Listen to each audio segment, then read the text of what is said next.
Henry, if a conquest mission fails, do you get erased? Amanda's voice was so soft, it almost blended into the hum of the hospital vending machine behind us. Her hands were folded on her lap, perfectly still, except for the tiniest twitch of her pinky finger. I smiled gently. No. Her shoulders relaxed. She even smiled back, faint, relieved, trusting. That was her mistake. Good, she whispered. That's really good. I turned slightly toward her, pretending I didn't already know what was coming. Because Douglas is a conqueror too, and if he fails to win me over, he'll die. She looked away. I can't let that happen. I felt the air between us change. The faint chill of inevitability entered the room. She continued. So I agreed. I told him I'd marry him. I didn't blink. Amanda kept going, her voice growing softer, guiltier with every word. To save him, I have to make the system think he succeeded. We have to pretend, just until it's over. Then I'll come back to you. I nodded once, steady, mechanical, like I had no feelings left to lose. Her next words arrived like a courtesy, a formality wrapped in pain. Let's cancel our engagement. She waited. I met her gaze. Okay? And that was it. That was all I said. She blinked, taken aback, maybe expecting more, but there was nothing else to say. I had already rehearsed this scene 1,000 times in my mind, how to look, how to breathe, how to lie. Because the truth wasn't that I didn't mind, the truth was that I had already failed the mission. And in this system, the one who fails doesn't get erased. The one who's loved by the failing conqueror dies. Amanda thinks she's saving Douglas. But in trying to save him, she just signed her own death certificate. Amanda's birthday party was everything she hated and everything she deserved, elegant, excessive, and filled with the kind of people who only showed up for cameras or cocktails. But in the center of it all stood Amanda in a soft gold gown, her expression calm and poised as if the glittering ballroom had been designed around her. I walked up slowly through the crowd, palms slightly clammy, heart rhythmic but heavy. The velvet box in my jacket felt like it weighed 10 pounds. When I reached her, the string quartet softened. The guests around us instinctively formed a circle. I got down on one knee, gasps, whispers, raised phones. Amanda froze. I looked up at her, then opened the ring box. The diamond inside caught the chandelier light and scattered it in hundreds of colors across her dress. The system in my head pinged immediately. Affection level, 89%. Status, deeply in love. One more level and we were there. Mission progress, 97%. Excellent. Remaining, emotional peak. Amanda's hands flew to her mouth, her eyes brimmed, her fingers trembled. I didn't say a word, I didn't need to. She reached out to me, ready to accept. And then, a loud thud. It came from behind her, near the drinks table, then screaming. I saw the crowd parting just as Amanda turned. Douglas, collapsing, limbs spasming, eyes rolling back. Amanda bolted before I could stop her. She shoved people aside, dropped to her knees, and caught his head before it hit marble. I stood frozen, still holding the ring. My system spoke again. Warning, mission interrupted, emotional peak delayed. Then another sound, metal hitting floor. I looked down. The ring had slipped from my fingers and hit the tiles. It bounced once, then twice. Then someone stepped on it. The chaos swallowed it. I watched it roll under someone's shoe, kicked again, flattened slightly, and vanish beneath the stampede of heels, gone. Amanda was still shaking Douglas, her voice trembling. Douglas, stay with me. Douglas, look at me. I approached, calmly, silently, knelt beside her. I'm a doctor, I said. Let me examine him. Only then did Amanda acknowledge I was even there. She moved back, just enough. I checked Douglas, pulse, pupils, temperature, fainting spell, likely induced. He's fine, I said. He needs rest. Amanda didn't believe me. He passed out, Henry. He collapsed. That's not fine. Then take him to the hospital, I said, straightening up. She stared at me for one long second, then she nodded and waved someone over. A driver, 2 friends. They carried him out. Amanda didn't say another word, just followed. I followed too. When she reached the car, she opened the back door, climbed in next to Douglas, then moved to the driver's seat. Her hands were shaking so badly she couldn't even start the engine. Let me drive, I said, stepping forward. She looked up at me, her eyes were red-rimmed. She hesitated, then slid over into the passenger seat. I touched her hand on the gear shift. It was ice cold. No need to thank me, I said softly. I'm your fiancé. She flinched, then, quietly, she pulled her hand away and turned her head. Just drive. The system pinged again. Warning, affection level dropped sharply. New level, 79%. Status, vulnerable. I tightened my grip on the wheel, focused on the road, pretended not to notice how she kept glancing at Douglas in the rearview mirror. After the emergency room declared it a case of exhaustion, Amanda insisted he be admitted overnight. She stayed with him while I handled the fees. When I returned and stood outside the room, I heard voices. Chairwoman Amanda, I'm fine, Douglas said. It's just that when Henry proposed, the system punished me with a shock. He chuckled faintly, like it was a joke. Now, do you believe I'm really a conqueror too?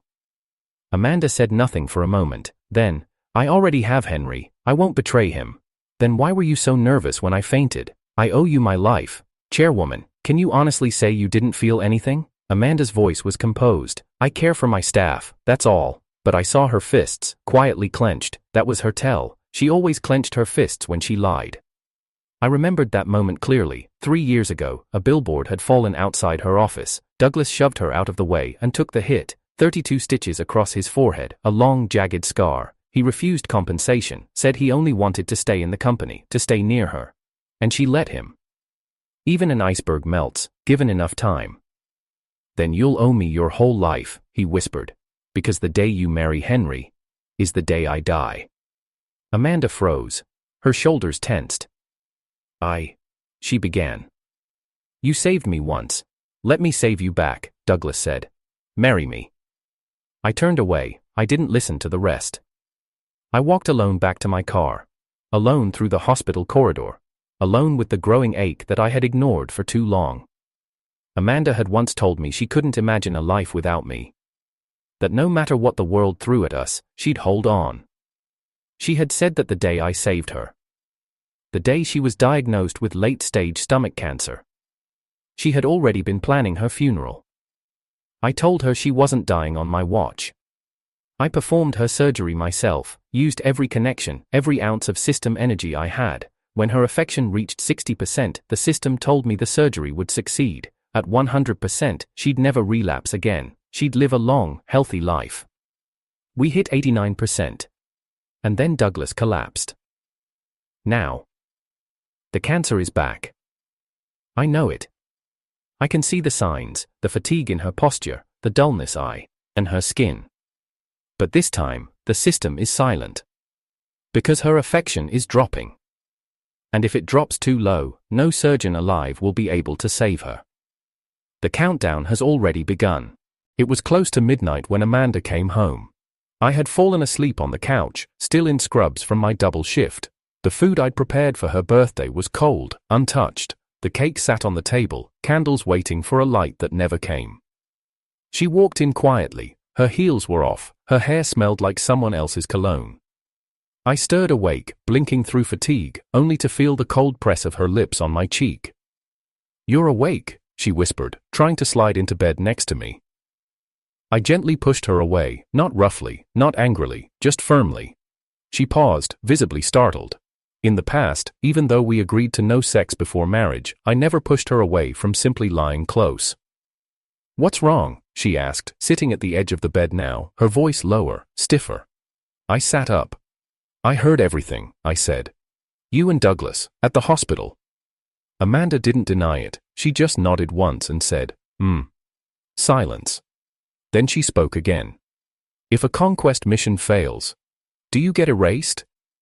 There it was. The shift, the setup. No, I said. She breathed out, slow and relieved. I thought so. Then she looked me directly in the eyes. Douglas told me the truth. He's a conqueror too. When you proposed to me, his system punished him with electric shocks. If he can't win me over, he'll die. So to help him survive, I agreed to marry him. I didn't react. She added quickly, it's fake. It's just to trick the system. Once it's complete and he's safe, I'll come back to you. There was sincerity in her eyes, but her fingers were trembling. We'll still get married, Henry. I swear it, just not yet. I smiled faintly, the way someone does when they already know the ending. Amanda tilted her head, confused by my silence. You're not saying anything. I'm just thinking, I said. About what? About how carefully you've planned this lie. Henry, she said softly. I love you, you know that. I nodded. You do? I do. I leaned forward. Then answer me this. If Douglas wants to register your marriage, hold a wedding ceremony, or even sleep with you, will that be part of the act too? Her eyes flared. What the hell kind of question is that? An honest one. Amanda's voice dropped into ice. You're being controlling. No. You're jealous. Still no reply. You think I'd betray you for real? She snapped. Like I'd ever sleep with him?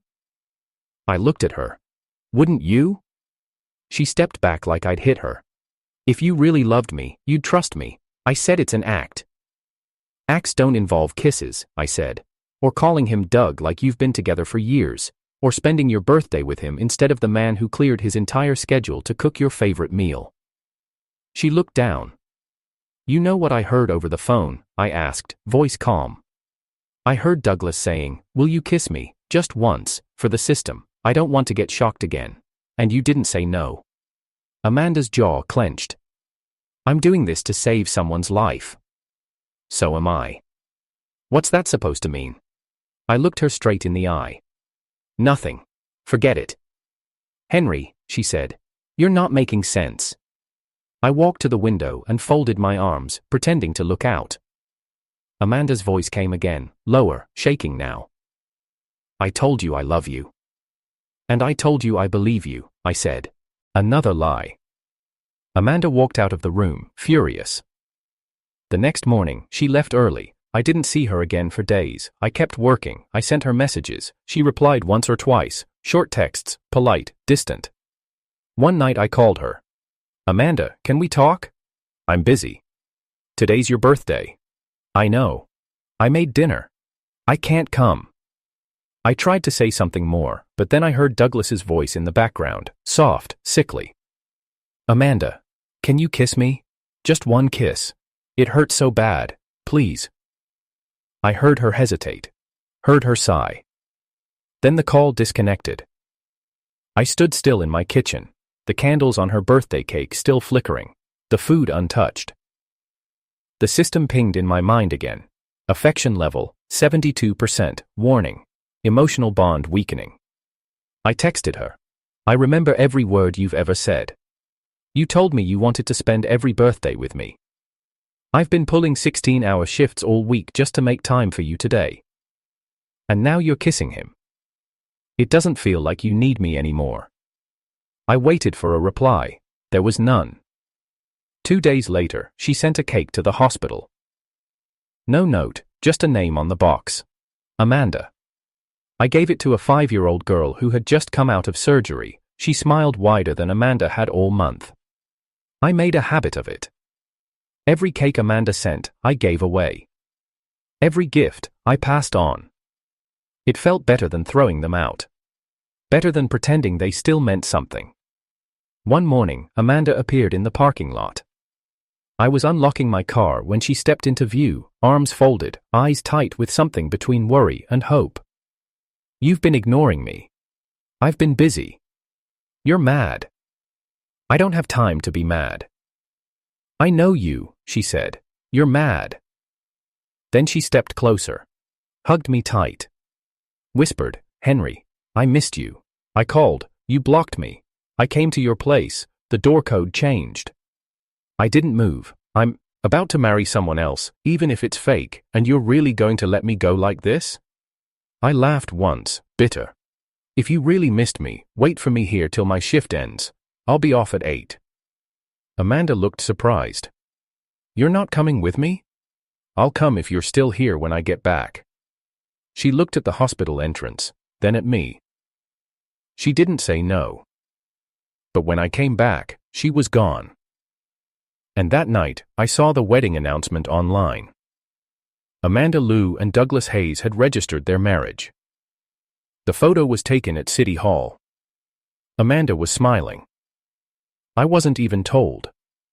The system whispered in my mind like a funeral bell. Mission status pending. Patient at high risk. 69% affection level.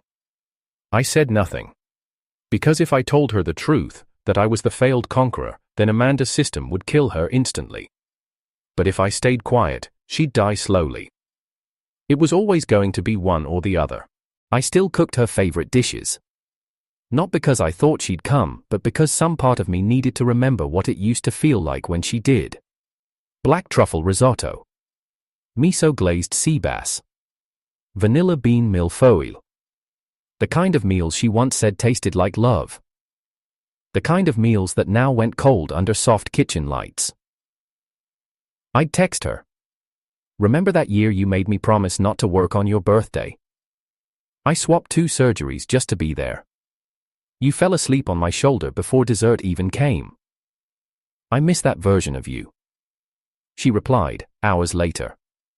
Sorry, I've got something today. Can we talk later? Later never came. The next day, a cake arrived at the nurse's station. Card tucked inside. Her name, no message. I placed it on a tray and walked it to the children's oncology wing. A boy named Eli, leukemia, stage 3, lit up when he saw the frosting. Is this for me? Every bit, I said. He offered me the first slice. I told him I wasn't hungry. More cakes came, every day, different flavors, no words. I gave them all away. The system didn't say much. It pulsed faintly behind my thoughts, like a patient in low-level distress. It was trying not to alarm me, but I already knew. Amanda's affection level hadn't gone up since the hospital. Every time I gave away a cake, the number slipped further. I refused to unblock her. It wasn't punishment, it was survival. Still, I kept checking my phone, reading our old messages, the one where she sent a selfie with no makeup and wrote, "Can I be your emergency case forever?" The one where I replied, "You already are." One morning, as I stepped into the hospital lot, Amanda was waiting. She looked exhausted, hair loose, no earrings, sleeves rolled up like she hadn't slept. Her eyes were glossy, but not red, not yet. "Henry," she said. I didn't stop walking. "Henry, please." She followed me, matched my steps, then grabbed my coat. I stopped. "I'm sorry," she whispered. I didn't know how to say it. I didn't respond. "I missed you," she said. "I've missed you every single day." I looked at her. Nothing in my face moved. "I called, you blocked me. I came to your place, you changed the code." "I had to," I said. "Too many delivery drivers." "I'm marrying someone else," she said, voice cracking. "Even if it's fake, don't you have anything to say?" I paused, then laughed quietly. "You sound like the one who's being left." Amanda flinched. "If you really missed me," I said, "wait for me until my shift ends. 8 o'clock, I'll meet you here." She looked shocked. "You're not coming with me now?" "No," I said. "But I'll come. If you're still here." She stared at me. Then, slowly, nodded. I walked inside. At 8:03 p.m., I stepped back out. She was gone. That night, David, my colleague, stormed into the on-call room with his phone in hand. "Dude, you didn't tell me you and Amanda got hitched." I blinked. "What?" He flipped his phone toward me. City Hall, Amanda smiling in a cream blazer, bouquet in hand, Douglas beside her, slightly hunched, acting like he didn't expect the photo. David laughed. "Wait, hold up, that's not you." "No." "Is that her assistant, the one who fainted?" I didn't say anything. "Oh my God," he muttered, eyes wide. "So she really was?" "Yeah," I said. "She really was." David didn't laugh anymore. He stood there awkwardly, then mumbled something about a consult and left the room. I stared at the screen long after he left. The date, the time, the smile.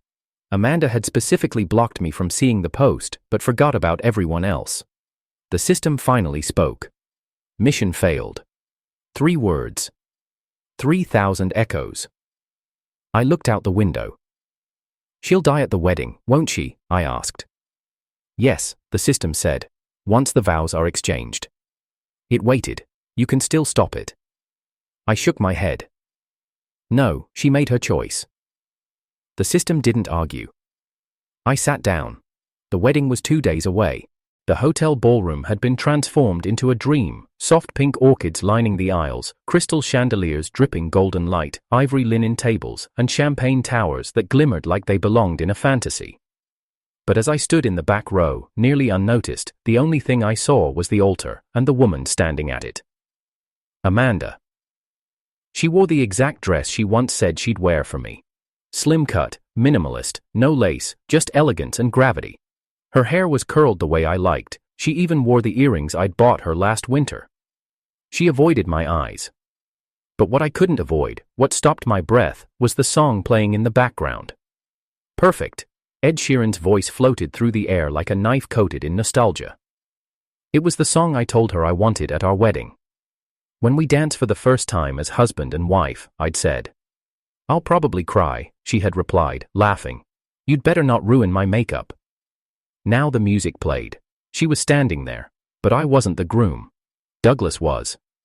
He stood beside her like a prize winner, trying not to smirk. As he walked past me, he tilted his head ever so slightly and whispered, "Looks like I won." I said nothing.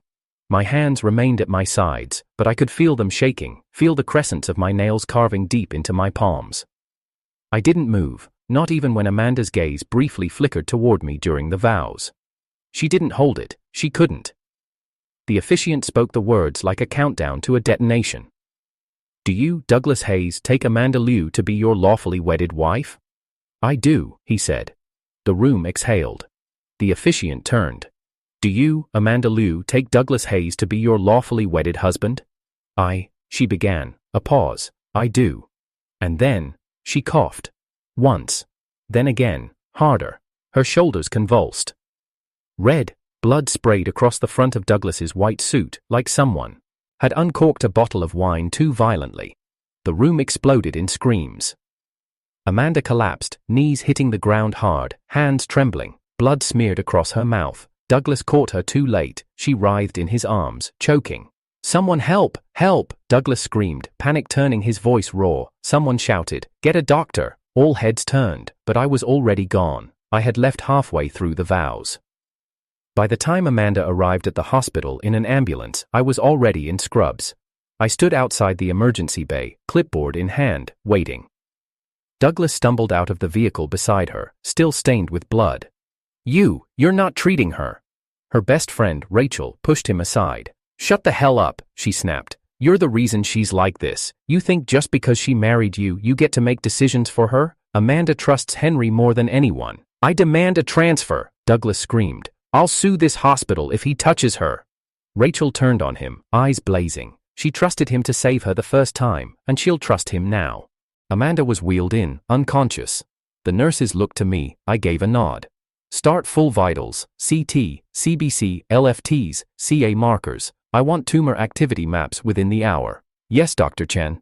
I entered the room 10 minutes later. Amanda was conscious now, but barely. Her skin was pale, her eyes bloodshot, her pulse erratic. She blinked up at me. Her lips were cracked. Henry? I didn't move closer. I need you to save me, she whispered. I looked down at her chart, then back at her. Terminal relapse, stage 4, infiltration has crossed gastric wall margins, less than 3 months. Amanda trembled. That can't be. You asked me to let you go, I said. Now your system has. She shook her head violently. No, the system should have protected me. I said I'd come back to you. It was just acting, The system doesn't care about intentions, I said flatly. It only cares about affection levels, and yours dropped too far. Tears pooled at the corners of her eyes. But I love you. It's too late. Henry, please. Her voice cracked, desperate. You did it once. You saved me. You can do it again. I met her eyes. That was when you loved me. She reached out for my hand. I didn't take it. Douglas was pacing just outside the door. I watched him through the glass. I turned back to Amanda. You made your choice, I said. You said I do. Amanda collapsed back into the pillow, her shoulders shaking. Blood still stained her lips. I picked up the chart. We'll make her comfortable, I told the nurse, but surgery's not an option. Her levels are too low, even chemo will just speed it up.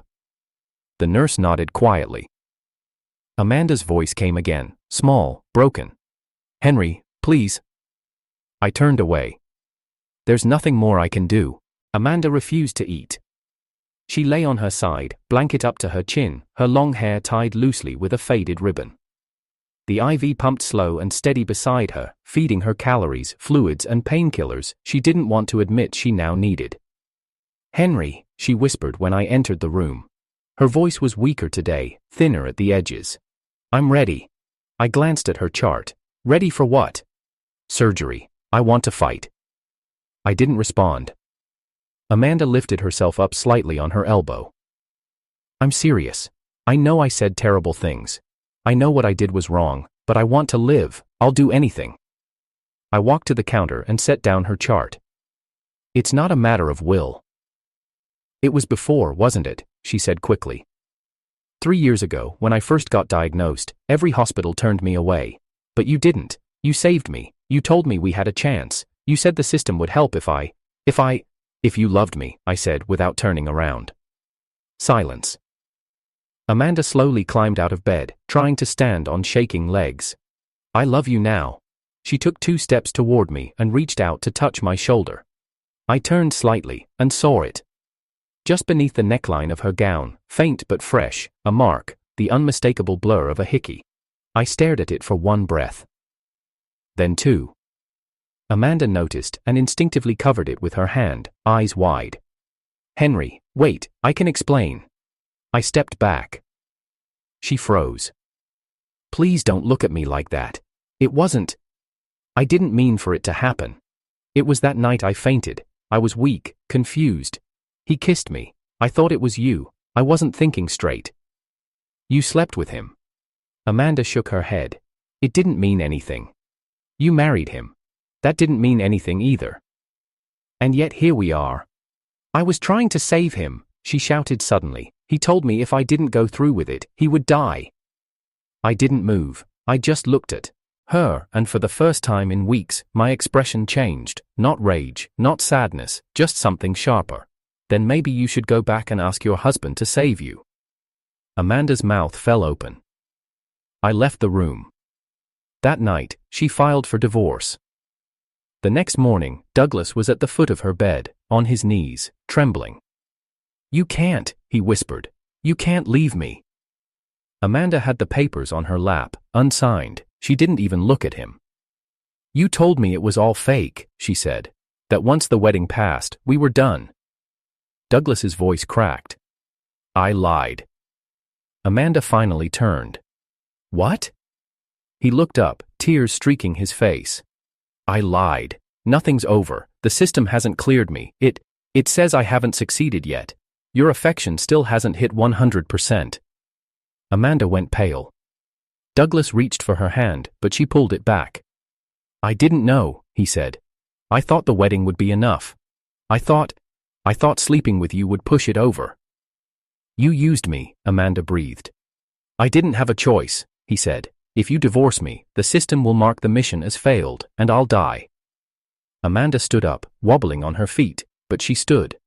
"You tricked me into marrying you, into sleeping with you, into thinking this was about survival, but you were just trying to win." "I am trying to survive," Douglas cried. "Please, please, Amanda, just let me stay. Let me stay by your side, even if you don't love me yet. Maybe one day you will. Maybe it'll change." The door opened. I stepped in. Amanda turned immediately. "Henry." She ran to me, half hobbled, half sprinting. I was wrong about everything. I thought I could control it. I thought if I just acted, the system wouldn't know. I wanted to come back to you. I meant to. I swear I did." I stood still. She reached out and gripped my sleeves. "Please, save me."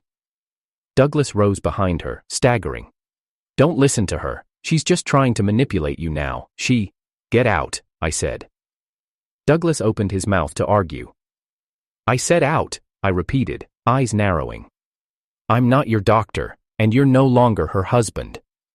He looked between us, then fled the room. Amanda turned back to me. "Is it true?" she asked. "Is what the system said true, that your mission failed?" I nodded once. Her voice dropped. "Then why am I dying?" I looked at her. "Because you were never meant to live." She blinked, uncomprehending. You had a 0% survival rate when you were first diagnosed. The only reason the surgery worked the first time was because your affection level reached 60%. At 100%, your cancer would have never returned.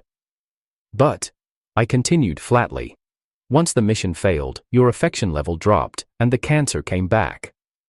Aggressively. The system has withdrawn all its support. There's no algorithm left working in your favor. Amanda's knees buckled. She sank to the floor. Then let me love you again, she whispered. Let me try. Let me fix it. It's irreversible. No, she said, tears falling freely now.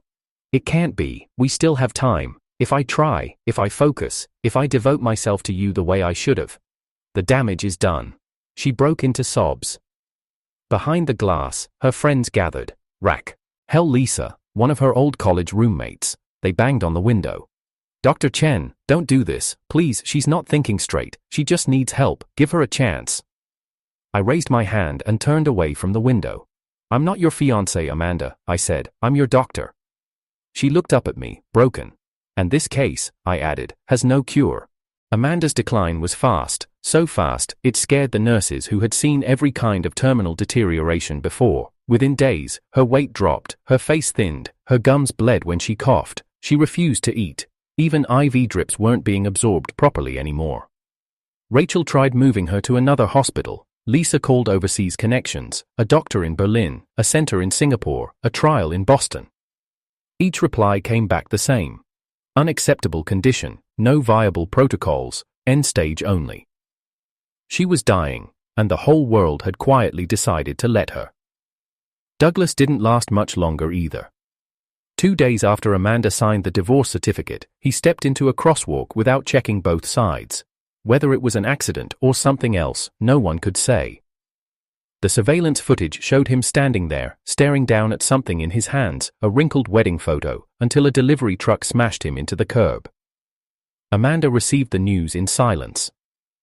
I visited her room the following week. She was unrecognizable, sunken cheeks, bone-thin wrists, dark circles under her eyes that even the best contour wouldn't have covered. She smiled when I entered. Still handsome, she said, voice hoarse. I said nothing. She struggled to sit up. I adjusted her pillow without being asked. I'm sorry, she whispered. I opened her chart. For what? For all of it. I flipped through the last scans. New lesions, widespread necrosis. Days, maybe hours. I didn't know how to come back from it, she said. Every time I looked at you, I hated myself a little more. You made your choice, I said quietly, and you let go of the only thing keeping you alive. Amanda's eyes glistened. I didn't mean to. I thought I was doing the right thing. I didn't respond. She pulled at the edge of her blanket, then looked down. That night, the one you saw the mark. I didn't lose Mars. Okay at her. He drugged me, she whispered. Douglas, I thought he was you. I didn't realize until it was over. I swear I didn't want it. I finally met her eyes. She looked up with every ounce of her remaining hope. I shrugged. Still happened. Her breath caught. I don't take back used goods, I said.